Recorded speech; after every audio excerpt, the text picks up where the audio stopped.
Show. I'm your host, Big Jack.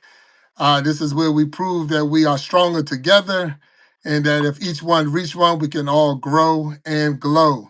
Today, I got my guest with me, Mr. Paul McKnight. Hello, Paul. How you doing, sir? Good evening, Big Jack. How you doing today? Oh man, I'm blessed. I'm blessed. Thank you for being on the show. Let me just give you some little lowdowns or breakdowns of how the show works.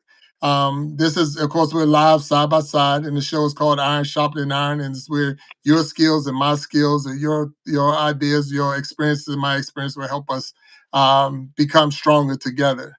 So, and with that, we are live, so there's going to be people that's going to come in. You'll be able to see their comments, or when they come in, you'll see their comments down in the comment section at the bottom if you can see it. And then with that, we'll be able to interact with the people that's commenting. They can ask questions and things like that. And we'll just be talking with them. You all right with that? I'm good with that. All right, that's good. That's good. Right now, I see we got, and we will try to take time to make sure we acknowledge the people that's down there. I seen there was some comments that was already down, but I don't know if they were new comments. So if you're there and you in, all right, I can see Mind Games is in. Hello, Mind Games. How you doing? Welcome to the show, the Iron Sharpening Iron Show. We got Mr. Paul McKnight here. And Mind Games, I'm gonna go ahead and try to give you your blue jacket once I can get in there. So I'm gonna try to get you a blue jacket on so you can to interact with us in here. All right, so Mind Games is here. Let's see if we can get Mind Games a blue jacket. I've never done it before, so if I mess it up, forgive me. Just forgive me. All right, let's see if I did it right. We'll see if it helped. I don't know if it worked or not, so we'll see. But anyway, so Mind Games is in. All right. All right, I see Resilient Queen. I see that name is down there, so we'll make sure. Well, all right, Mr. Paul, can you tell us about yourself? All right. Thanks for having me on. First off, Big Jack, and congratulations for crossing over your thousandth subscriber. I see that number still growing, so I'm happy to be here. Oh man, I So a little bit, appreciate that. I appreciate that. Thank you. you're welcome. So yeah, the biggest thing is I'm newly retired, as you kind of put out there in your comments. I did over 27 years in the military. Originally from the state of Mississippi. I grew up here and made some choices to go out and see the world. So I've kind of been all over the country, a couple places here and there around the globe. Uh, just recently retired a couple years ago, and kind of decided, well, I would say the world decided for me that I would go into teaching high school. Mm, So currently, I'm teaching high school, junior ROTC. So it's a great job, and you know, I would say I give you a term I learned a long time ago, called catastrophic success. mm. So that's one that I kind of live by. We talk about silver linings or happy mistakes. I call it catastrophic success. Sometimes success can be so massive that you're not prepared for it. So learning a lot of new things after a lot of years in the military. So life is good at the moment. Just I guess just small time Mississippi boy made good for a little bit. All right, all right. Well, one, thank you for your service, and I'm gonna take it. Looking at the shirt that you got on it was U.S. Army that you retired from. But again, Yeah. thank you for your service, and it's amazing too. Because I'm looking at you and I'm like, this is a young man, and he's talking retired. So that's just is it's going to be a little different. I'm gonna acknowledge some people in the chat real quick, and then we're going to talk Okay. some more. So we got D Outdoor Family. Hello, D Outdoor Family. How you doing? Thanks for being on the show. And Allison Mapp, how you doing? Thank you for coming in the show. If y'all haven't hit that like button already, please hit that like button and check each other out. Make sure I'm giving y'all blue jackets today. It's almost like the Masters. You win the Masters, you get a green jacket. You've won today, so you get a blue jacket. So I'm making sure, and I'm trying to make sure everybody get their blue jackets today in the chat. So we got Mr. Paul McKnight here, U.S. Army retired veteran, and definitely happy to have him here with us. And so you retired. So can you tell us a little bit about your military history? Now that you're retired. Okay. So a funny story about how I even joined the military. I was coming into my senior year, and it was kind of that senior year, and everything was going well. I graduated number two in my class, had great ACT scores, but it's kind of hard to figure out how to take that information and translate it. So the first thing I felt was the answer was to join the military. I turned 18 and met my recruiter on the other side of town to make sure I wasn't seen meeting with the Army recruiter because I don't think my family would have approved. So I didn't ask permission. I waited till I was 18. All right. So I met my recruiter on the other side of town and signed my contract. And when I was 18, before I graduated high school. So as soon as I graduated, I'd already joined the military before I graduated. And precursor to that, again, one of those things that you don't quite understand. Had no intention to join the military. Took my ASVAB uh, as a way to get out of making a zero in my mathematics class. So I Mm. scored well, met a recruiter, and after that, the rest was history. So joined the Mississippi, the Army Reserve as an enlisted soldier straight out of high school. Oh wow, wow. Now that's different because we all got different stories of how we got in. So it's funny because I also was in the military, so I'm a veteran. I'm an Army veteran as well, Mhm. and I was in college before I went in, and Okay. I was in college and playing on full scholarship, playing football for. I had transferred from Virginia Tech and went on to West Virginia Tech, a much smaller school, and the coach that got me to transfer over, he got fired after the first season. So now Yeah. I'm sitting in this new program with a coach, and they put this coach in, and the coach had us out there practicing like at 5:30 in the morning. 5:30 in the morning, we out on the football field practicing. And I made a comment one day because I was upset. I was like, if I'm gonna get up at 5:30 in the morning, I'm joining the army. And he's like, then join the army then. And then so I went straight to the ROTC program on the college that they had, talked to the recruiter there, and I was in the army. So that was my Wow. way of getting in. It wasn't. It was one of those. I was in school in college, but it was just one of those things where 5:30 in the morning, if I'm getting up that early, I'm going in the military. So that's how I got in. So uh, everybody got a different. Those who have been in or have been in, or all the veterans out there, it's a different story of what made you, what pushed you to get in there. I had no intentions when that day started that I was going to go in the army. I was just running my mouth as a young, probably 21-year-old, saying, "Hey, I'll join the army." When the coach said go, I went, and the rest is history. So but all right, so you went in the reserves, and did you retire from the reserves, or how did that go? What happened from there? So I didn't retire from the reserves. What happened was I joined, went to basic AIT.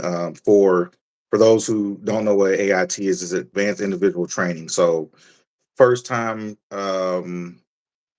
I guess, really away from home for an extended period of time. So I went to basic training at AIT, one station training at Fort Leonard Wood, Missouri.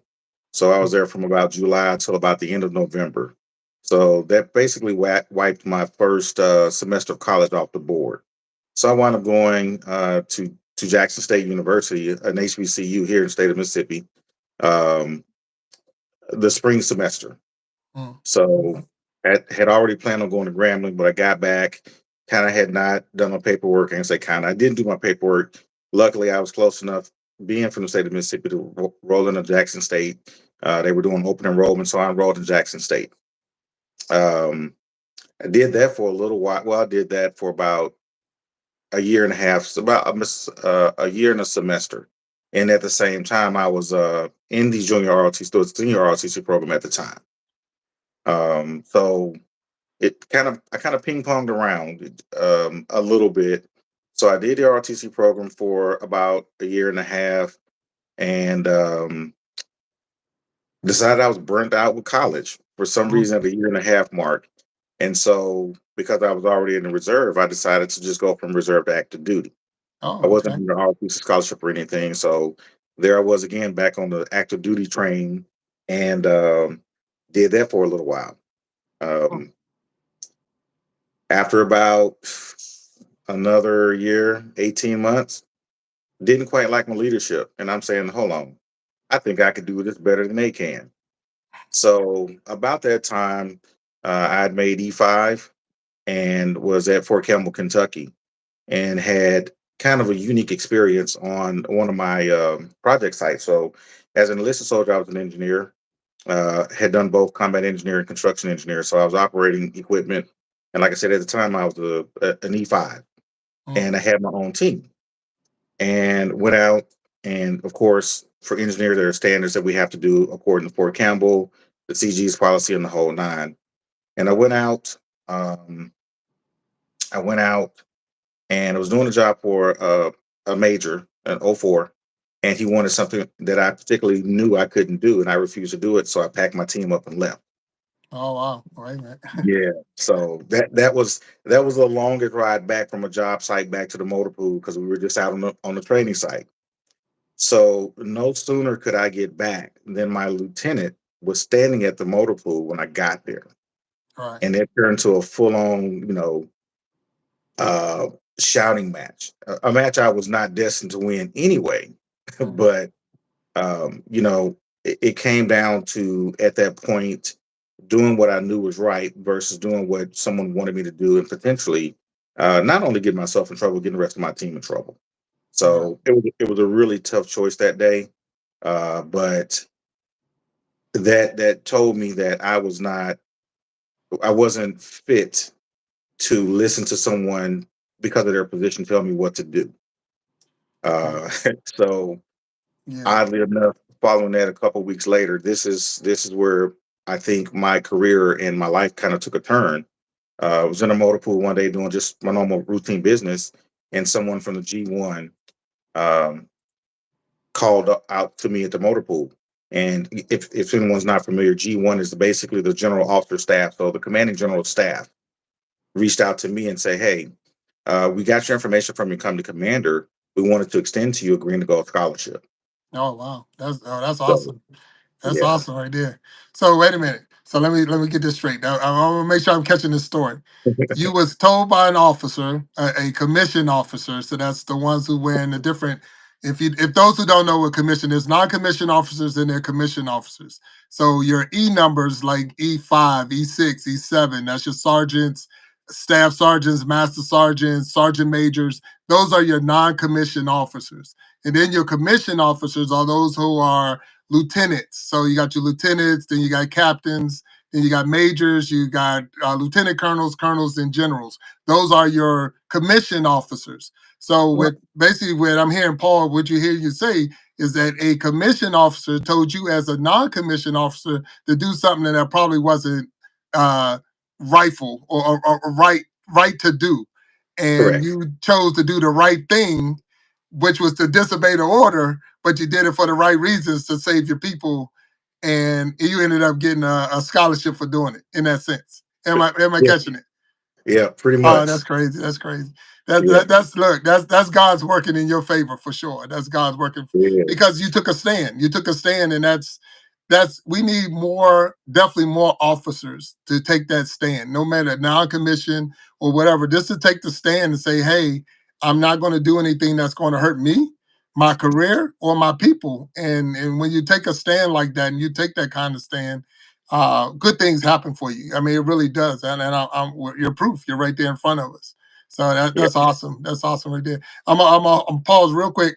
So I Okay. know that Jamal came in. I want to say, Jamal, thank you for coming in. And if Joe, I see you're in there. Thank you for coming in.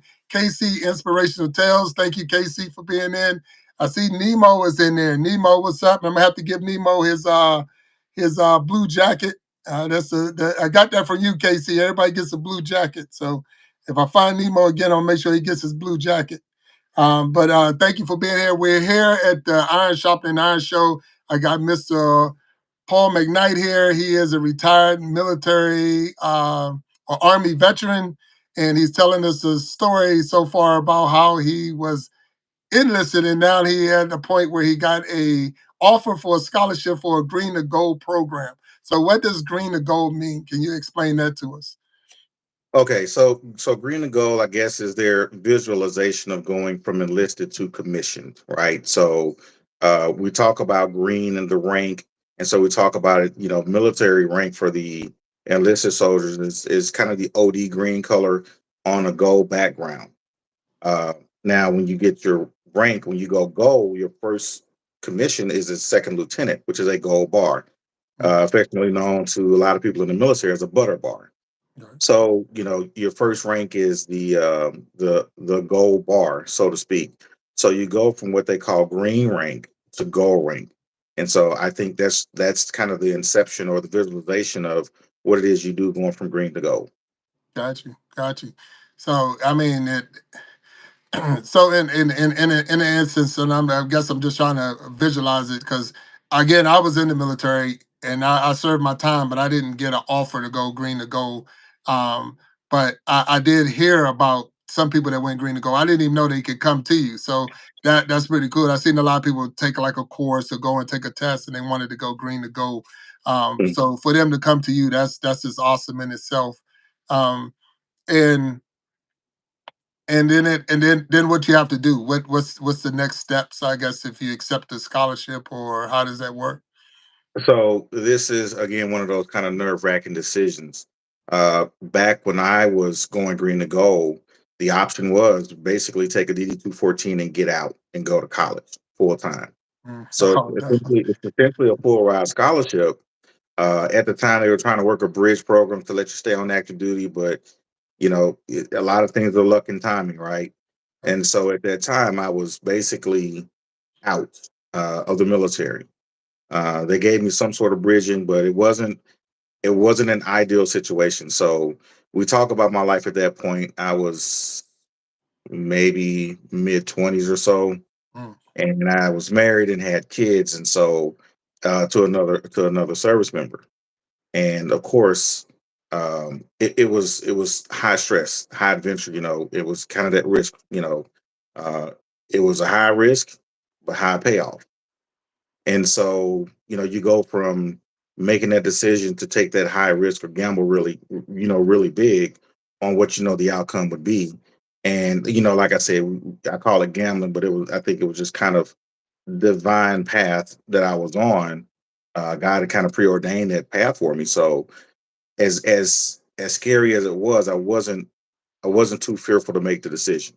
Right. Gotcha. Mm. But it's a challenge because you're out there in the world without the benefits that you develop on your own. And the blessing was I was married to another service member, so there were some things I was able to retain and my kids were able to retain because of that. Mm. uh, it made the decision a little bit easier. But for those who would be faced with this decision, it's tough if you don't have the right timing so that everything is still covered for you. Right, right. And that makes sense. A lot of people, especially when you've got family, it's a lot of choices that you make and a lot of decisions you have to make that you got to take your family in consideration of some of the things that you're doing. Um, I've had officers tell me 100%, if we wanted you to have a family, we'd have issued you a family. So it was one of those things where, a lot of decisions, a lot of orders and things that you had and you had to go do, they didn't consider the family wasn't part of it. They wasn't thinking about, well, you got a wife, you got kids, you got this and that. It was you're here to do a job and it's all about the job. It's not about all the other things that come with it. So Right. you do have to start thinking about, your family when you make a decision, especially now it would have been I'm sure it's beneficial for you in your for your career and all, but then like I say, the sacrifice not only you, your spouse, and your children have to go through while you're making that decision. So that's pretty good. I want to try to catch some of these if we can catch some of the comments down here. I Okay. see Jamal said bringing you greetings from Elizabethtown, Pennsylvania, Lancaster County, Lancaster, Pennsylvania, East Coast. Hello again, Jamal. Uh, let's see. Thank you for sharing this awesome testimony and telling us in just being blessed over here. Thank you again, Jamal. So I see, like I said, I'm not gonna be able to get them all, but I'm saying thank you, Nemo. I see Nemo's here again. What's it? Destined to recover. I'll make sure you get your blue jacket. And Resilient Queen, I'm gonna make sure you get your blue jacket. So give me a second. I'll hit on those things. We have Mr. Paul McKnight with us today on the Iron Sharpening Iron Show, and we're discussing him transforming or going from the green program, which is being a non-commissioned officer, to now having to go back to college, which he avoided in the first place, based off your story. And now they say go back to college so you can get on the gold side of the which is a commission officer. So now I'm going from the green to gold, which I honestly believe will make you a better person, a better officer, because you know what it feels like to be enlisted. And then, but I don't know. I don't want to put no words in your mouth. How does that work? Did it make you a better person? Um, Absolutely think so. We talk about empathy and sympathy. I think had I not done it, I don't think I would have developed into, what we all kind of look for now is that servant leader. That person that is not so quick to admonish you or not so quick to allow growth. What I realized with my decisions back when I was enlisted, some of the decisions that were made. On how I was disciplined or how I was supported or how I was admonished or praised even, I go back to that story and, the key point was my commander recommended me to the commanding general for that. Mm, right. And so, that didn't come by way of the commander just knowing me. I worked hard for my first sergeant and my sergeant major and all my enlisted, leadership at the time. I was on track to get E6 within the next like 3 months. And Wow. so it was one of those things where understanding what it's like to be supported when you have to be down in the dirt, and then also understanding what it's like to be supported by your company commander who says that they see a potential in you in which you can lead and lead from the front, um, and also know how to support your team and take care of people. So, Right. that duality of what it is to be a non-commissioned officer and being a commissioned officer, I learned that through that process of going green to go or being recommended to go through that process. Right. Well, that's awesome in itself. I mean, where now, Paul, and I know you're. I don't know for sure. Do you have? Are you a small content creator? Are you creating content in the social media world, or do you even put videos, anything out? I'm just I asking. don't. I don't. I'll be completely honest though. I've been inspired just kind of watching your series grow. Mm, Um, sometimes you feel like I think you said it a couple shows ago. Sometimes you just have to start. You got to hit the start button. it's fun. Um, and so I, I would one day. It's just at the moment I'm not quite sure I'm ready for it yet. No, Again, that if that's let, if that's where I'm pushed to, that space I'm pushed to, I do feel fortunate that I've been able to kind of watch you start, and don't have to watch it quote unquote a YouTube video or go to YouTube University to figure it out. right. Well, the thing is, you're way ahead of the curve right now because you're already live. It's a lot of people that's still trying to go live. Yeah. Just because they want to come out, they have to come out that shell. They got to come out and do it. So you're already on a live show right now inside. So you're creating content even if you didn't know. But some of the things that we do, and this is a part of the show, is we want to help each other grow. We want to use Okay. those things where we promote each other. We see the potential in each and every person down here and having different people what we use as even inside the YouTube world, inside our little communities, we have people that inspire each other to get out there, post those videos, go live and do these different things because we're trying to grow and glow. And that's what the big thing is. We're stronger together. So having that mindset that you're pushing your people when you would say, like say your commander, you worked hard and your commander saw that. We see that in these content creators. We see that they're working hard. We see them putting out the product. We see them put the time that they're putting in, and it's like you should be growing. Let's help you grow this thing. Let's help you push this thing up to your full potential because we're not in competition with each other. And like Right. I'm sure that's what your command is seeing. It ain't no different than the people that was serving under you that you were over. You're not in competition with them. We're all on the same mission, on the same goal. It's enough. If it's enough for all of us to definitely grow and glow together in that sense. There's enough room for everybody to blow up.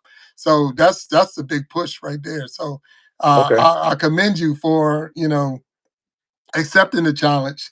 And there's something I heard yesterday, and I think it was KC definitely said yesterday. Sometimes you got to take time out just to for yourself. You got to take time out and reward yourself, or take that acknowledgement and just say, "Hey, I did work hard. I do deserve this." Sometimes we don't think that why me? Why did they choose me? Why did they pick me? But when you look at it like, well, I work hard. I bust my hump. I put my time in. I do deserve this. That's wise me, wise me. And that not to say that I'm trying to chew and spit anybody else out, but when you really think about it, it's like, okay, it's me because this is what I did. I worked hard. If you put things in, you're going to get things out. That's the whole thing. You if you don't deposit anything, you should never look for anything to come out. But if you put in the work, put in the time, put in the energy, you should get those rewards that come out. So congratulations on that for sure. Thank you. Thank you. Yeah. All right, I got to give. They said Brazilian queen her green jacket, or blue jacket. I'm sorry. As soon as I find her again, I'm gonna give her a jacket. Give me a second. Sorry if I missed anybody. We got Mr. Paul McKnight with us. He's military, Army veteran, retired, and he's telling us about how he went from being a non-commissioned officer to a commissioned officer, and the experiences he went through with that. So, can you share with us, Paul, a successful story? So, one of your military stories, a successful story that you wouldn't mind sharing with us. I think I would have to say my biggest success was graduating flight school. Mm, Uh, I'll kind of double back to the end of my college semester. So, as I told you, end of my college year or my senior year, crazy scenario happened there. So, I was a secondary mathematics education major, and I had an advisor that was not really engaged. And so, there was a class I needed was only offered once a year. And so, at this time, I was set to graduate on time, had already been granted the branch of aviation through the accession process as I was getting ready to graduate. So I was branched aviation, which was my goal all along. So I was happy. I was just ecstatic moving along until I found out that I was going to miss a class. And oh, missing a class after a sessions could essentially put you back in the pool for a branch assignment. So I would have lost what I'd already gained. So mm, that put me to a place where I had to change my major in the last year of college. So I went from mathematics to public administration. And that was a humongous deal because I had to basically cram 2 years of college into 1 year mm, because I had taken nothing in public administration, like zero classes. So, long story short, there I was, three kids at the time, deployed spouse, and my final semester trying to do 30 hours to graduate. right. And so by the skin of my teeth, I crossed I crossed that stage with my degree. So that in and of itself seems like an accomplishment, but I would say graduating from flight school at the time again because the second deployment had rolled around. I was now again a single dad with three kids, trying to complete flight school, Mm, and that's different. That's vastly different because it's the academics, it's the learning how to be an officer because I was a brand new officer and learn how to be a pilot all at the same time. So graduating flight school between the my academics, the kids being in school, so first and second grader, and kind of a small daycare baby, uh, you know, it- that to me is where I touch back in my life and say if I have a struggle, I haven't met a struggle or hadn't met I would say such a demanding time in my life as that. So everything after that kind of pales in comparison because I felt like that was the highlight of my careers in terms of making through something that was difficult. wow, wow, that yeah, that's amazing. Like I say, I'm hearing you saying with the kids, and I know when I was in, I had three kids while I was serving as well. And I know when I was in a rapid deployment unit, so we were constantly gone. Every time you would turn on the news and you heard there was a conflict somewhere. I was in the 24th Infantry Division down in Fort Stewart, Georgia, and Right. every time the news flashed, we were packing our bags. We was gone. We was up in the air. We was getting ready to go somewhere, and Yeah.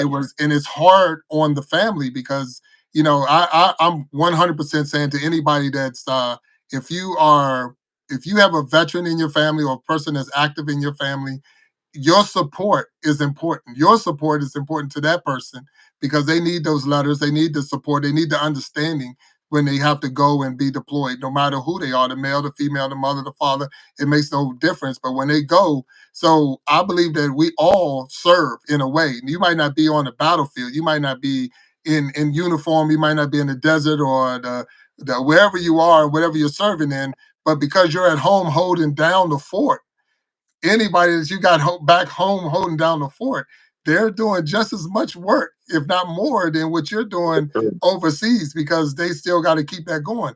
And a lot of people don't realize this. And I know Paul, me and you had talked about it before, but a lot of people don't realize this. You lose money when you get deployed. You know, you lose money when you get deployed because when they deploy you, and I know I'm gonna get back on your what you said, but when they deploy you, they send you overseas or wherever. They send you with the separate what they call separate rations, the money for the food, the money that the Mhm. military pays you to eat.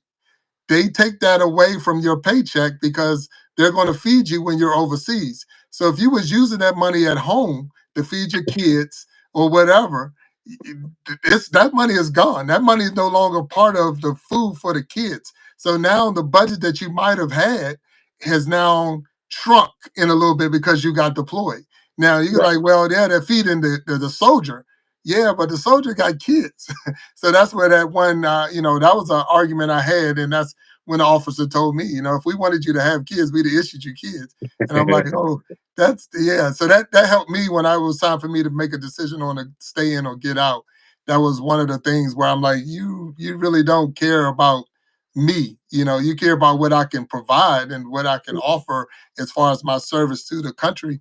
But at the same time, I have a whole life that's outside of just working and grinding in the sand or whatever. And that was one of my moves. And that's one of those things where, even when you hear some people say you got to look out for you, you have to look out for you. You got to You look do. out what's best for you. And Mhm. then, I tell no one ever to quit their 9 to 5. Never, never, never, never, never. Right. You need to have something in place before you decide to do all of those type of things. But if you're a person who knows somebody who's getting ready to go in the military, or that you're pushing them to go in the military, I want you to think about it. That is not the highest paying job on the enlisted side. That is not the highest paying job in the world. The first thing they told me when I got to Fort Stewart, Georgia, and I'm gonna sharing this with you, Paul. That's the first thing they told me when I got there. They said, "Okay, you qualify for food stamps." Gave me a letter and told me where to go downtown.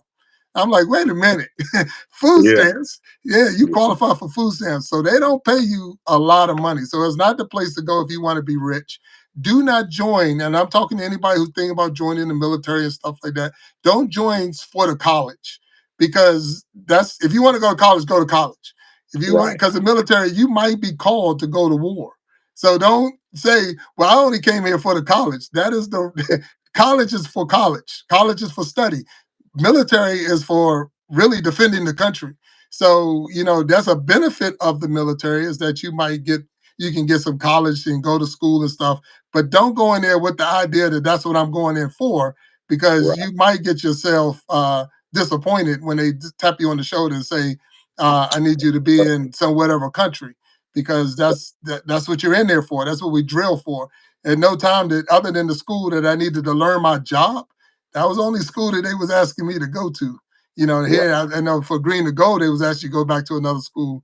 But to do your job, they got schools for that. They got schools for that. So yeah. Yeah. So all right. So I heard you say pilot license. So what were you what was you a pilot of? Can you share with us? What was you doing?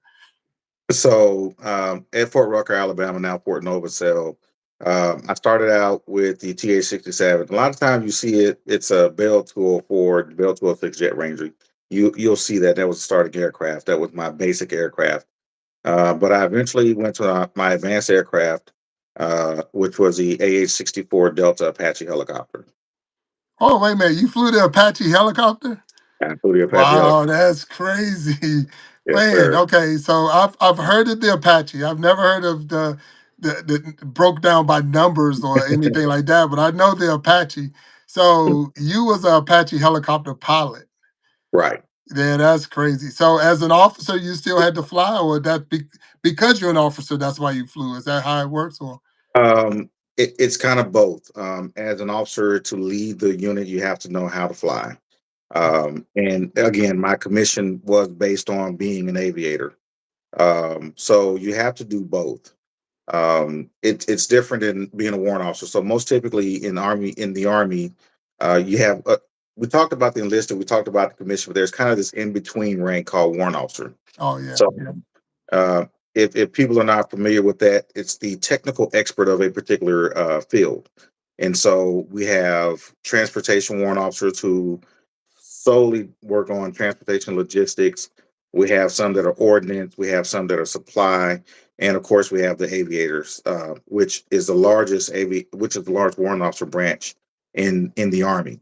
And so they truly focus on the day to day, down and dirty, what it is to be a pilot in the Army. And so out of that particular branch, we have our instructor pilots, our maintenance officers, our safety officers, our tactical experts. We call them tactical ops or tactical operations, which entails quite a bit of intelligence and understanding the enemy in such a way we can fly safe. Mm, So, on the other side of that, as an aviator, I had all the responsibilities of a warrant officer in addition to being a bona fide Army leader. So it's a much more difficult job to be an army an army commissioned officer than it is in any other branch. You know, your infantry guys focus on infantry, and your transportation guys focus on transportation requirements.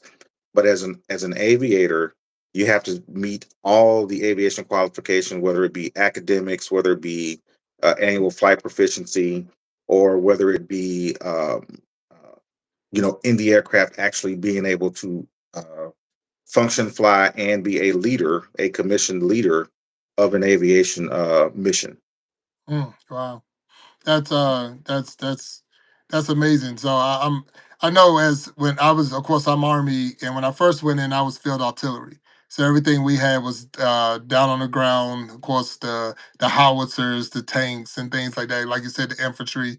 But I was field artillery, so we had the howitzers, and then I changed over to military police. So that's when I switched over. So after my first tour, I re-enlisted and I took the military police angle, and that was some of the things that's what I wanted to do when I first went in. But I first went in, and went in and did my physical. I was colorblind. Well, I'm still colorblind. I'm colorblind. So they say you can't be an MP because the Yeah. MP can't be colorblind because if you ever had to defuse a bomb, you wouldn't know the difference between red and green and this and that. Which I am red, green, colorblind 100%. So I'm like, okay, but when it was time to re-enlist, they didn't care if I was colorblind. So when you Wow. need people, you move some things out the way. So I was like, wow. So all of a sudden, it doesn't matter that I'm colorblind, but it's okay. But that was one of the things but I was able to, once I became an MP, I was able to get around a lot more of some of those other vehicles, like say the Apaches and the Blackhawks and all of those different things. I was able to get more around them because of the fact that I was more in the mix of the mission. When you're a field artillery, you're so far back because Right. those guns can reach out and touch a lot. We don't need to be up on the front line.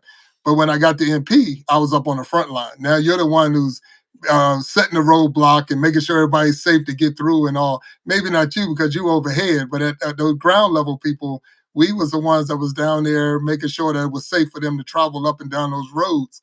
So I got to see a lot more of the different vehicles and the different modes of transportation. See an airborne unit or air assault unit coming out of the helicopters and things like that. But I've never, other than the Chinook, I was never able to, or had never been in a situation I had to get in one and use one or fly one or go in it. Not definitely not fly, but even ride in it. Other than the Chinook, which was, if those who don't know what a Chinook is, it's the helicopter with the two propellers, the big giant propellers. They can take a tank inside of a Chinook. That's how big that thing is. Probably a Jeep or a couple of Humvees. I don't know if it'll take a tank, but it definitely take a couple of Humvees inside of it and some people. So that's how we got moved from one place to another. One time we had to use the Chinooks when I was in Korea. Um, And so big, I'm gonna give good. you one more. other helicopters, which is crazy. Say again. We put other helicopters inside Chinook, so that's crazy as well. Yeah, that's what I'm saying. The Chinook is huge. It's a big old helicopter. And I was like, so I wasn't going to insult and be wrong on saying what you could do with it, but I do know for sure that I know when I was in there, because that's one of the things they was like, do you want to be airborne? You want to be air assault? And, Big Jack is a big guy. And I'm like, why do I want to jump out of a plane that's going to land before I do? That makes no sense to me. That made no sense to me. So I'm like, no, I'm not going to be air assault. I'm not going to be airborne because that plane is going to land before I do. So why want to? And I'm like, I'm a big guy. And if you're using two parachutes for a Humvee, I need two parachutes. If you're not gonna give me two parachutes, I'm not jumping out this plane. So if you want me to jump, give me two chutes because I need some extra to come down out that sky. So I already know ain't nothing. Look, gravity is real. You ain't got to keep telling me. I've been in science class. Gravity is real. So once you jump, ain't nothing but the ground below. So I'm not having it. I'm not having it for sure. So no, I didn't go through any of those things, but I was impeded. I see what Resilient Queen said. What are some of the tips you would have for someone wanting to join the army? So that's a good question. I know we were going to talk about that, but if someone came to you and saying they wanted to join, what would be some of the tips that you would give them? You kind of hit on one about joining for college. So my first question to anyone, even in my high school program, is what are you joining for? Um, if you know what your goal is, um, it sets you up for success. Your chances of success are much greater. And so if you're looking at joining the army, and if you're saying you're joining for college, you understand if your goal is college. So when there's hard days, you keep you keep your eye on the prize, keep your eye on the goal. Yeah. And so joining the military to me is always about what the end state is, whether it's a 20-year career in retirement or whether it's, hey, I want to do my 4 years and get out so I can have money for college. And then understand kind of and I'll be honest, it's the military, right? They're going to get more out of you than you're going to get out of it. It's kind of like casino. The house always wins. Yes. And so as long as you understand that you're going to trade off, Big Jack kind of said a little bit ago, it's kind of like being a number. And so you have to humble yourself. And if you're joining for the right reason and willing to humble yourself, it is the easiest job on the planet. It is absolutely the easiest job on the planet. Like we talked about, they're going to feed you, they're going to clothe you, they're going to house you. They're going to give you all the opportunities in the world to be successful as long as you do what's required of you. My biggest advice to anyone is know what your goal is, and from there, be accepting of what the path looks like. And so, again, kind of what I said, I wanted to go to college and I wanted to go active duty. I kind of bounced back and forth. Big Jack said, hey, I went in, I wanted to be an MP. I wound up being field artillery, and all of a sudden the path opened up and I could be an MP. As long as you're not willing to accept that first barrier as that thing that deters you from your goal, then if you can resolve all those things for yourself, then joining the military is something I would definitely advise anyone who has a desire to do to endeavor in. No, very good answer. Brazilian, I'm gonna throw a little bit. I'm gonna say nothing different here. In some countries, if you didn't know, it's a requirement at 18 that the males go to the military. The United States is just it's a requirement that we sign a card, the selective service card, in case we had to go back to the draft or whatever in the United States. But in some countries, I can for sure speak for Korea and Japan and things. You turn 18 years old, you're going into the military. You're going to serve or you're going to college, but you're not going to just sit at home. That's not one of the options. So you're either going to go to military or you're going to college. So because of that, right there, a lot of people I look and I think that every male, especially males, should go into the military. I think do one term, do one tour. A tour is normally 3 years or 4 years. Do that one tour because having your veteran status opens up so many other doors for you. Because now you get veteran loans for your home. You get, if you got any injuries or whatever, you still get your medical with the VA hospital. And the education that you're going to get, a lot of jobs want to know what's your experience. Not only are they going to train you to do a job, you're going to have the experience because you've done the job for 3 to 4 years. So when you come out, you're going into places with not only the education for the job, but the experience for the job. Even with that, I could go to college for 4 years, 8 years, but when you come out, you had no experience because all you did was go to school. But when you do it in the military, you went to school and you got the experience because you had to do the job. And the military has every job you can imagine. There's every job that you can imagine in the civilian world is in the military, in the military world. There's someone cooking your food, there's doctors, there's lawyers, the people that run the payroll, all of those areas that's on the outside, this in the inside. That's how we get by. And you're not limited just to the Army because you got the Marines, you got the Air Force, you got the Navy, to the point that if I had to do it all again, and I'm just going to be straight up and honest, now, and I'm Army Green all the way in, hoorah and everything else. But I'm telling you this: if I had to do it again, I'll go Air Force. I'm just going to be honest because the Air Force took care of I watched them take care of their people a whole lot better than the Army. When I was in the field, and I don't know about the aviation side of it, and Paul, I'm gonna have you tell us in a second, but I'm in the field. I'm in Kuwait, and we dug our foxholes. We got all these foxholes and bags sitting around. We're sitting in the middle of the desert, and all of a sudden I got this half of a tent, only half of a tent, because Yeah. my battle buddy got the other half, and we're going to put this thing together and we're going to share it. So it's like me and this person going to share this tent that's not big enough for Big Jack. I'm telling you, not big enough for me. But yeah, we want two of us to go in this thing. All right, so no, but then we got back to the garrison. So we go back to we come out the field. They let us get a couple of days of rest. They call R&R, rest and relaxation. Even though you're in the combat area, we're going to relax a little bit. And the Air Force was over there, and some of the guys, and they were complaining and was going to get extra money because they had to sleep in an airplane hangar. Right. I'm like, what? Wait a minute. You're sleeping in an airplane hangar on a bunk and you're going to get paid. You're like, yeah, this is beneath our standards. I'm like, wow, I got to Yeah. go Air Force. I got to go Yeah. Air Force. Yeah. There's no way. There's no way I'm sleeping on. Yeah, look at somebody say that DCB say what with air conditioning. 100% air conditioning, got phones, mess hall, bathrooms with flush. You can Oh my gracious. Oh my God. And they were like, this is beneath our standards. I'm like, well, we have no standards because I'm out in the middle of the desert. Yeah, with a shovel and a chair.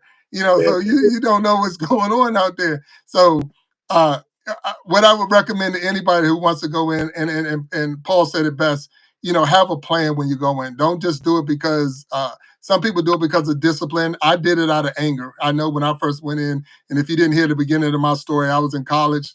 Me and the coach got into it, and I ended up joining the army.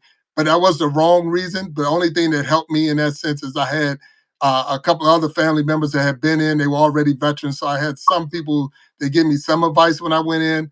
But you got to have a plan with anything you do in life. Have a plan. No different than when we talk about content creating. Have a plan. What's your angle? What's your niche? What's the time you're going to put in, and what you're looking for? What are you looking for to get out of this? Because it's not something to just take lightly. Because your life will be on the line at some time. Excuse me. Your life will be on the line at some time if you serve long enough. I can almost promise you that part. Yeah. So, Paul, I want to change a little bit. I want to tell you: have you ever had to be in if you don't mind sharing, in a combat situation? I know you were at the helicopter and all, but have you ever had to be in a combat situation that you're okay with sharing with us? Yeah. So you kind of talked about going from being far back in field artillery to being as an MP, like right at the front line. My job was front line and beyond. So I was always out front. So it was me and the rest of it, an aviation unit, whether it be a special forces unit or an infantry unit or ranger unit. We were out there out front all the time. So that was our job. Um, I would say probably, I'm not gonna say probably. The most significant combat operation I've been in was uh, in October of, I want to say, 2010, if I remember correctly. We were inserting um, a unit of Italian special forces into a village uh, in northwestern Afghanistan.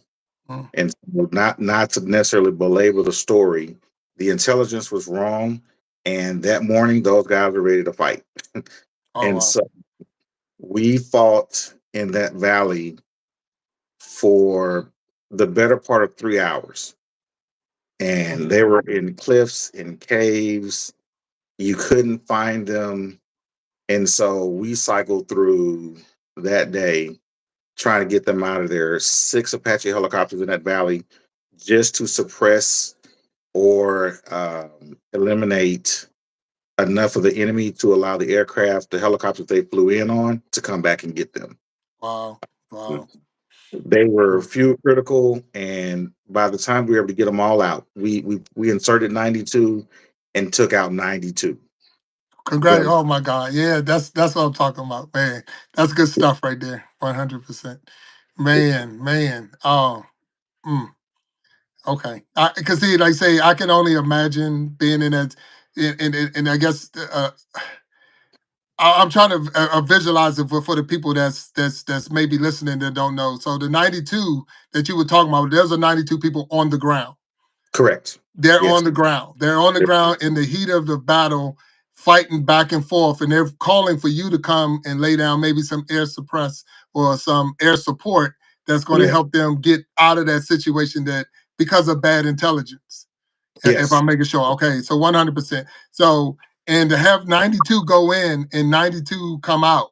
Now, not saying 92 wasn't maybe somebody might have got wounded and things like that, but we're talking 92 in and 92 out and out still alive. Is that what we're talking about? Yeah. 100%. So I want to make sure we're on the right page. So not Yeah. 92 in, 92 out, all alive, and you saying 3 hours of battling. That's awesome, man. Congratulations. So how does the military reward or do they reward? Do you get a bonus? Like if I did that on my job right now, I would get some type of bonus check or something like that. Do the military give any type of bonuses for something like that? So there's no bonus. But what I did receive, and a lot of my crew, we received the Distinguished Flying Cross. There was about Uh, 6 of us. For those that don't know, that is the fourth highest award you can be awarded in the United States Army. Um, the the the award has lineage all the way back to 1927 when it was adopted by Congress, coming out of World War I. Uh, I we talk about rare air, and it's kind of a funny thing. It's almost a pun as an aviator talking about rare air. Um,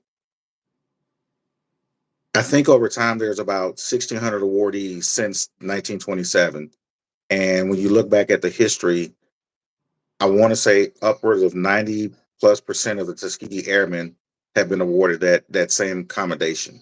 mm, And so I consider myself blessed to have made it back, and doubly as blessed to have been, awarded that award. I earned that award. It was a hard fought day, and I earned it. But to know I earned it and be in the company of people like former presidents, George H.W. Bush won it once. Like I said, 90+% of the Tuskegee Airmen have that award. So mm. I consider myself very fortunate to be one of the Right. people who can say that on any given day I can hold up that award and say that one's mine. That was yours. No, congratulations on that. The way you're speaking about it, and it's almost like if, and those who maybe know sports or something to say, hey, I was inducted into the Hall of Fame, or I was, you know what I'm saying? Because it's one of those type of awards that everybody doesn't get, even if I cannot say that. I will not, even as a military veteran and this and that, and I served my time, served my country, and I'm proud of the what I did because I know I contribute my part, but I could never put that medal on my uniform. I could never put that medal on my resume. I couldn't put that medal on my DD 214 and walk around, but that is on yours. So congratulations on that. That is truly a great honor, and I'm super excited that they did recognize you for just the fact that the work that you and your team did and going in and that y'all were successful in getting the 92 in and the 92 out. Those are stories a lot of people don't get to hear. Those are stories that you don't hear on CNN and Fox News and any of those other things. You just don't see it. So it's a lot of stuff that happened behind the scenes that a lot of people just won't know. They will never hear about it because it just happened. Matter of fact, what was that movie? A Few Good Men. Is that the one? where, like you say, you can't handle the truth. Yeah. There's a lot of stuff that happened behind the lines that you don't even want to know what's going on. You can't handle the truth. You just want to know that when you wake up, you can go to your store, drink your coffee, eat your donuts, watch your TV. You don't want to know all the stuff that goes on behind the scenes. You just Very don't want to know. And that was one of the great reasons why I wanted Paul McKnight on the show today, because some of the stories I already knew, but I wanted everyone to know these stories because it's amazing. It is amazing what you had to go through. And now I know we're running short on time, but I just want to I want to hit on this right now because this is a real thing that a lot of people don't know too, is the mental part of even what you just said, the mental part, the PTSD part of much. that. Uh, uh, have you, and if you don't want to share, I'm okay, because I understand HIPAA and I understand all that. Have you experienced anything that in the mental side of that because of what you know you went through? See, when I was in field artillery, we shot around downrange. We didn't know if it hit anything or whatever. We got the reports back, like whatever we was aiming at, we got. We don't know if it was people in there. We don't know whatever. We just know that the rocket we sent was downrange, and what came back was a report saying you hit it. Bam, Right. deal's Yeah. over. You know that you laid down 92 in, 92 out, but the only way you could achieve that was some people that was trying to get those 92 wasn't getting those 92. So is Right. that, I just wanted, can you, if you don't mind, share just a little bit? Um, at this point, I would not say I've suffered any ill effects from that. That's, Having an interesting conversation with a coworker of mine just this week, and he talks about kind of what is the mindset of that. Um, you know, all of us have our convictions. We fight for a particular reason, and sometimes your side wins, sometimes your side doesn't win. Uh, but I knew beyond myself, there were fathers and brothers, uncles that needed to get home. mm, And so every day I approach my job with I'm providing a service to someone to get them home. And we both, they chose their side, we chose ours. And so I think as far as resolving it for myself, my job was to get everyone home that came over, that if they were in my sphere of influence or my team, I trained my team just as hard as I flew. And mm, so, that was our goal. right. And so I don't suffer any ill effects from that because I felt like, I prepared myself for what my job was, Mm, uh, kind of talking about what that path was. And I understood that I had to be resilient. And it did always help to be able to talk to someone. I would never go and say that I stuffed all this down and I handled it just gracefully all on my own. There were people between my coworkers and chaplains and people like that I would go talk to. There were great leaders out there that who shared some of the experience with me or had great experience in other places that could help me understand and resolve some of those things. So, I would say at this point, I've been blessed to not have any ill effects from what my job was, but I look back on that time with fondness. I look back on it with a little bit of resolve, reverence, and again, just infinitely blessed that I was able to do what I did without any, you know, uh, like I say, ill side effects. No, that's what's up. I remember being in Kuwait and we were bogged down in a foxhole, and we had an interpreter with us, so we had the interpreter was with us, and he, he's sitting there, and I looked at him because they like we got intelligence that the enemy was coming over the wall and or over the hills, and we had to, we were ready for it, but and I look over at the interpreter, and I'm like, okay, where's your weapon? And he was like, well, that's what you're for. I'm like, oh no, oh no. Let me tell you something. When they come over this hill, I'm fighting for me. I am fighting for me and this right here. And I knew I had a mission, but I'm like, you need to fight for yourself because we all trying to get home. And that was a big thing, that, you knew you had people at home that was dependent on you. You Right, was in there for a reason, and you was going to lay it and do everything you had in your power to be able to get back home to them.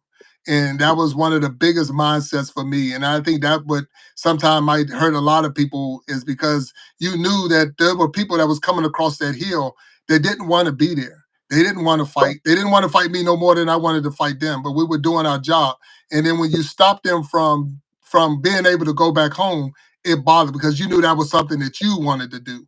So it's like Right. I wanted to go back home. So I know that person wants to go back home. And because of whatever conflict that had nothing to do with me or you, you know, somebody's not going back home today, and you have to learn how to suppress that. And so, bruh, we're at that 1 hour mark. We're at the Yeah. 1 hour mark, and I really enjoyed this conversation. I'm telling you, I had a really good time with you. Everybody that's in there that's still watching, I truly thank you all for being here. And if you've been on the Big Jack, I'm sorry, the Iron Sharpening Iron show, if you've been here, if you heard one before, you know that normally right after the 1 hour mark, I try to give a nugget. I give a nugget so everybody in here would know something that because you hung out the whole time with us, you're going to learn something that no one, if they got off early, they're going to miss this. Or if they watch the video later, you only would know it if at the end. So here's the nugget. Here's the nugget. Paul McKnight. Was it Major Paul McKnight? Retired Major, Major? Retired major. Major Paul McKnight. He's my brother. That's my real brother. That's my brother, my blood brother. That is my brother. So I am so happy and proud of you. Wonderful job. So that's the nugget for those who didn't know. This is my brother. I'm so proud of his stories and to be able to sit here and talk to him. We both shared the experience of being in the military, but he definitely climbed to the heights of being a major and all the stuff that you did. So proud of you. And thank you for being on the show with me today. Thank you You're for very being a welcome. Thank blessing. you. I look forward to watching this video over and over. I want to thank everybody that was in there with us today, everybody that supported, and I seen the chats, and I'm sorry that I wasn't able to hit everybody's comments and things like that. If you have any other questions or comments or whatever, drop them in the comments because we'll still see this. And Paul has already said that he would answer anybody's questions. If you got any questions, just definitely talking about the military or going in. Now that he's teaching ROTC, he's dealing with kids that's now getting ready to take those next steps or maybe thinking about taking those steps. So if you have any questions, put them in the comments once this go live. But until next time, I want to say to everyone, stay blessed. Please have peace in your life. Let's reach out. Let's help one another grow and glow. And until next time, I love you all. Peace. Thanks, Paul. You're welcome. Thank you.